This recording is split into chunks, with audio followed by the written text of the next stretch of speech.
జేసీ కుటుంబ ఆధిపత్యానికి గండి పడినట్లేనా లేక ఈ ఎన్నికల్లో తమ పట్టు నిలుపుకుంటారా? 40 ఏళ్లకు పైగా తాడిపత్రి నియోజకవర్గంలో ఆధిపత్యం చలాయించి శాసించిన జేసీ బ్రదర్స్కి 2024 ఎన్నికలు ఓ ఛాలెంజ్గా మారాయి. తాడిపత్రిలో జేసీ ఫ్యామిలీ పరిస్థితి ఎలా ఉందంటే, ఈసారి ఓడిపోతే ఇంకా రాజకీయంగా జేసీ ఫ్యామిలీ కనుమరుగైనట్లే. అందుకేనేమో 70 ఏళ్ల వయసులోనూ జేసీ ప్రభాకర్ రెడ్డి నియోజకవర్గంలోని ఊరూరు తిరుగుతూ కార్యకర్తల్ని కలుస్తూ తన కొడుకుని గెలిపించాలని వేడుకుంటున్నారు. తన కొడుకు అస్మిత్ రెడ్డి హైదరాబాదులో ఉండి అప్పుడప్పుడు వస్తున్నా తాను మాత్రం నియోజకవర్గంలోనే ఉంటూ కొడుకు విజయం కోసం తెగ శ్రమిస్తున్నారు. నమస్తే, welcome to Telugu one news. నేను మీ ఫజల్. అనంతపూర్ రాజకీయాల్ని ఒకప్పుడు శాసించిన జేసీ బ్రదర్స్ ఇప్పుడు కొంత వెనుకబడినట్లు కనిపిస్తున్నారు. వాళ్ళ ఆధిపత్యానికే ఒక సవాలుగా మారింది. దాదాపుగా 40 ఏళ్లకు పైగా తాడిపత్రి నియోజకవర్గం అంటే వాళ్ళకు ఒకప్పుడు చాలా 40 ఏళ్లకు పైగా కంచుకోటగా ఉన్న తాడిపత్రి నియోజకవర్గంలో ఫస్ట్ టైం 2019 ఎన్నికల్లో అస్మిత్ రెడ్డి కేతిరెడ్డి పెద్దారెడ్డి చేతిలో ఓడిపోయాడు. కేతిరెడ్డి పెద్దారెడ్డి కంటే జేసీ అస్మిత్ రెడ్డి చాలా ధనవంతుడు, బాగా పైరవీలు ఆధిపత్యం అంతా ఉన్నప్పటికీ ఈజీగా కేతిరెడ్డి గెలిచారు. అక్కడ ఆయన కేతిరెడ్డి యొక్క రాజకీయ చతురతతో పాటు జగన్ హవాలో ఇతనప్పుడు గెలిచాడు. అయితే ఇప్పుడు జేసీ కుటుంబం పరిస్థితి చాలా దయనీయంగా మారింది. ఎలాగైనా మళ్ళీ తమ ఆధిపత్యం నిలుపుకోవాలి, జిల్లాలో తమ ఆధిపత్యం చలాయించాలి, శాసించాలన్న ఆశతోనే జేసీ ప్రభాకర్ రెడ్డి చాలా కిందకి గతంలో ఆయన ఎమ్మెల్యేగా పనిచేశాడు. దివాకర్ రెడ్డి సోదరుగా ఉన్నప్పుడు కూడా ఆయన షాడో ఎమ్మెల్యేగా కూడా ఉండేవాడు. ఆ తర్వాత ఎమ్మెల్యేగా కూడా కొనసాగారు.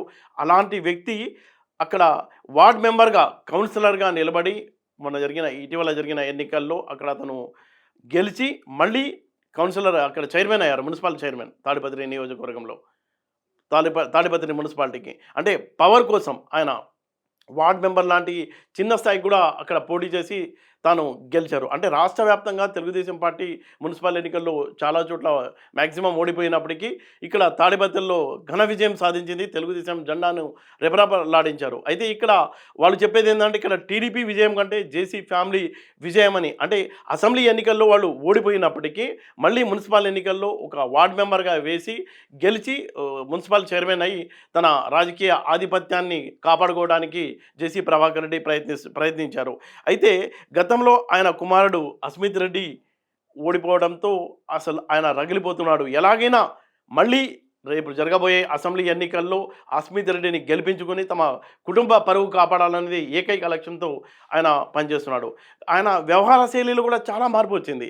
ఎలా అంటే, గతంలో అతను ఎమ్మెల్యేగా ఉన్నప్పుడు కానీ, షాడో ఎమ్మెల్యేగా ఉన్నప్పుడు కానీ చాలా ఒక రౌడీలా, అసలు మాటకు ముందు మాటకు తర్వాత కూడా ప్రజల్ని, ఓటర్లని, అనుచరులని భయంకరంగా తిడుతూ అవును నేను రౌడీనే అని బహిరంగంగా చెప్పిన చరిత్ర ఆయనకుంది. అయితే అలాంటి జేసీ ప్రభాకర్ రెడ్డి వ్యవహార శైలిలో చాలా మార్పు వచ్చింది. ఇప్పుడు ఆయన మున్సిపల్ చైర్మన్గా ఉన్న తర్వాత చాలా నాటకీయమైన పరిణామాలు, పబ్లిక్ని ఆకట్టుకోవడానికి ఆయన ఏంటంటే రోడ్లపైన స్నానం చేయడం, తర్వాత నిద్రపోవడం, రోడ్లపైన అందరు కార్యకర్తల్ని కలవడం, ఎవరు పిలిచినా పిలవకపోయినా ఊరూరు అంటే ఆ అసెంబ్లీ నియోజకవర్గం తాడిపత్రి నియోజకవర్గంలో ఉన్న గ్రామాలన్నింటినీ పిలవకపోయినా వాళ్ళ పెళ్ళిళ్ళకి వెళ్ళడం, చావులకు వెళ్ళడం, అవసరమైన వాళ్ళకి మందులు డబ్బులు ఇవ్వడం, ఆసుపత్రికి వెళ్ళడం, అసలు వాళ్ళ దగ్గర స్వామి అయ్యా అమ్మ అంటూ అసలు టోటల్ ఆయన వ్యవహార శైలిలో మార్పు వచ్చింది. ఎలాగైనా ఆయన లక్ష్యం ఒకటే.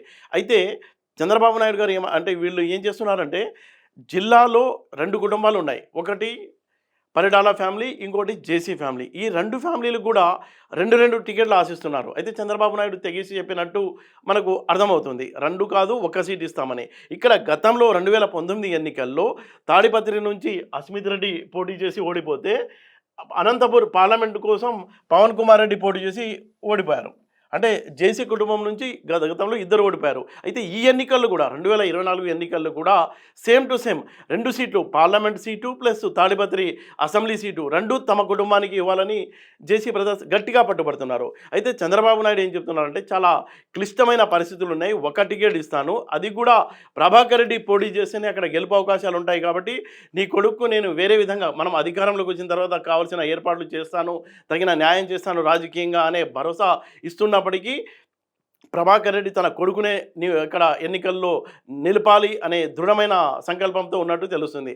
అయితే ఆయన ఒపీనియన్ మార్చుకున్నారా లేదా అనే దాని మీద ఇంకా క్లారిటీ రాలేదు. అయితే మనం చూసుకున్నట్లయితే కేతిరెడ్డి పెద్దారెడ్డి 2024 ఎన్నికల్లో కూడా మళ్ళీ ఎమ్మెల్యేగా గెలిచి జేసీ ఫ్యామిలీని మట్టి కరిపించాలన్న లక్ష్యంతో పనిచేస్తున్నారు. ఆయనతో పాటు ఆయన ఇద్దరు కొడుకులు కూడా మొత్తం ఊరూరా తిరుగుతూ గట్టిగా ప్రచారం చేసుకుంటున్నారు.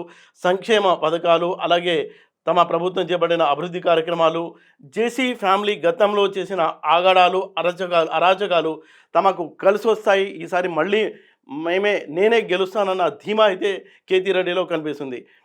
అయితే కేతిరెడ్డి పెద్దారెడ్డికి ఉన్న మైనస్ పాయింట్ ఏంటంటే 40 ఏళ్లుగా జేసీపై పోరాటం చేస్తున్న కార్యకర్తల్ని తాను ఈ 5 ఏళ్లలో అస్సలు పట్టించుకోలేదన్న ఒక అపవాదం అయితే ఉంది.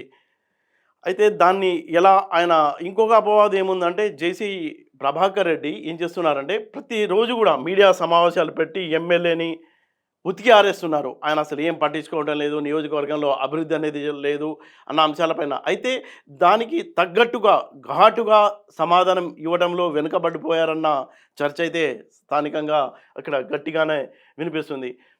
అయితే మున్సిపల్ ఎన్నికల్లో గెలిచిన ఆ ఉత్సాహం మళ్ళీ అదే కంటిన్యూ చేస్తూ ఎలాగైనా తన కొడుకుని మళ్ళీ ఈ ఎన్నికల్లో 2024 అసెంబ్లీ ఎన్నికల్లో గెలిపించుకోవాలన్న లక్ష్యంతోనే జేసీ ప్రభాకర్ రెడ్డి పనిచేస్తున్నారు. అయితే జేసీ దివాకర్ రెడ్డి ఫ్యామిలీ అయితే జేసీ దివాకర్ రెడ్డి ఫ్యామిలీ ఎక్కడా కనపడటం లేదు. ఆయన ఎన్నికల సమయానికి వస్తారా, ఆయన ఎలాంటి నిర్ణయం తీసుకోబోతున్నారు అనేది కూడా ఇంకా దానిపైన క్లారిటీ రాలేదు.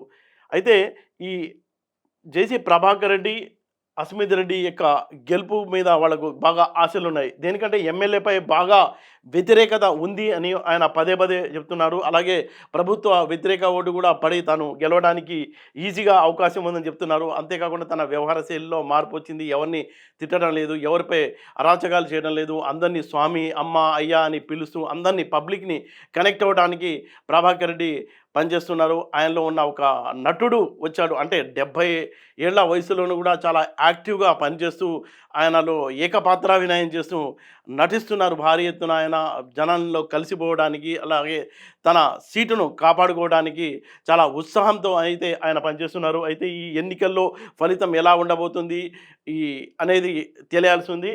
అయితే ఇంకొక విషయం ఏంటంటే ఆయన గతంలో ఇంత యాక్టివ్గా ఎప్పుడు తెలియలేదు.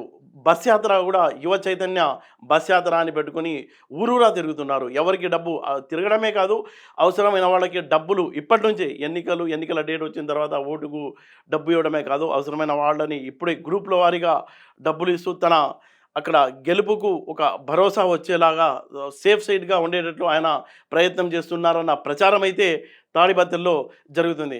మనం కనుక టోటల్గా కనుక చూసుకున్నట్లయితే అనంతపూర్ జిల్లాలో 2 కుటుంబాల ఆధిపత్యం అక్కడ కొనసాగుతుంది అని చెప్పుకోవచ్చు. ఆ 2 కుటుంబాలు కూడా తెలుగుదేశం పార్టీలోనే ఉన్నాయి.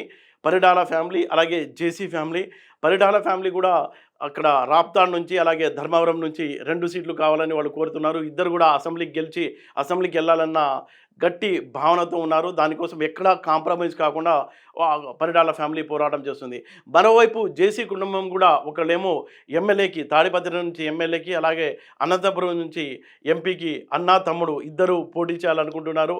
అయితే చంద్రబాబు మనసులో ఏముంది అనేది అంటే క్లియర్గా అంటే ఇప్పుడు ప్రస్తుత నేపథ్యంలో పొత్తులున్న నేపథ్యంలో కూడా కొంత కాంప్రమైజ్ అవ్వాల్సి ఉంది. గెలుపు కోసం అందరూ కాంప్రమైజ్ అయ్యి కలిసి వస్తేనే మనం గెలవడానికి అవకాశం ఉంటుంది. కాబట్టి ఒక్క సీటుకు కాంప్రమైజ్ అవ్వాలనుకుంటూ ఆయన బాబు సూచించినట్టు తెలుస్తుంది. ఇక్కడ తాడిపత్రి విషయం కనుక మనం చూసుకున్నట్లయితే అస్మిత్ రెడ్డికి బదులు జేసీ ప్రభాకర్ రెడ్డినే పోటీ చేయమని చంద్రబాబు సూచించినట్టు మనకు అర్థమవుతుంది. అయితే ఇక్కడ ప్రభాకర్ రెడ్డి పోటీ చేసి కేతిరెడ్డిపై పోటీ పడతారా, లేకపోతే మళ్ళీ అస్మిత్ రెడ్డినే ఈ ఎన్నికల బరిలోకి దింపుతారా అనే చర్చ అయితే తాడిపత్రిలో కొనసాగుతుంది.